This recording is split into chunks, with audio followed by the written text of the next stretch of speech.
Here's something that will either thrill physical game collectors or make them question why it took this long. Grand Theft Auto, the Trilogy Definitive Edition, is finally getting a truly complete physical release on Nintendo's Switch. But here's where it gets controversial. This should have been the standard from day one, not a special exception years later. When Rockstar Games originally launched Grand Theft Auto, the Trilogy, the definitive edition for Nintendo Switch back in 2021, gamers faced a frustrating dilemma. Sure, you could walk into a store and grab a physical copy, but that cartridge was essentially an expensive coaster without an internet connection.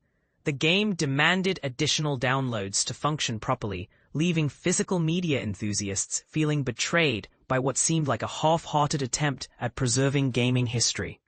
Fast forward to today, and eagle-eyed shoppers have spotted something remarkable. Fresh retail listings for the same Trilogy collection, but with one game-changing difference. The infamous warning label that once decorated the box, the one that crushed dreams by stating download required, has mysteriously vanished from the packaging. This development raises some serious questions about the gaming industry's approach to physical releases. Why wasn't the complete experience available on cartridge from the beginning? Was this a cost-cutting measure or simply poor planning? And most importantly, does this set a precedent for other publishers to follow suit?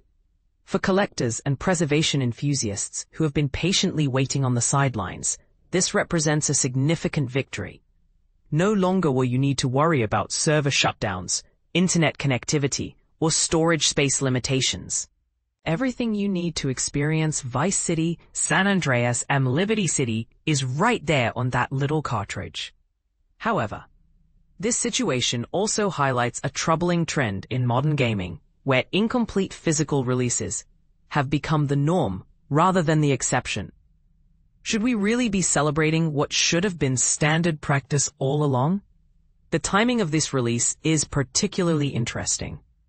Coming years after the initial launch and following various patches and improvements to the Trilogy, it seems Rockstar has finally reached a point where they're confident enough in the product to deliver it in its entirety on physical media.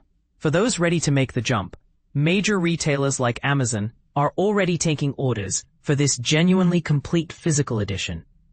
But this whole situation begs the question, are we setting the bar too low by being excited about getting what we should have received from day one?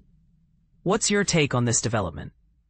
Do you think publishers have been taking advantage of physical game buyers with incomplete releases, or is this just the reality of modern game development? Should we be celebrating this move or demanding accountability for the years of subpar physical releases? Share your thoughts and let's spark some debate about where the industry should go from here.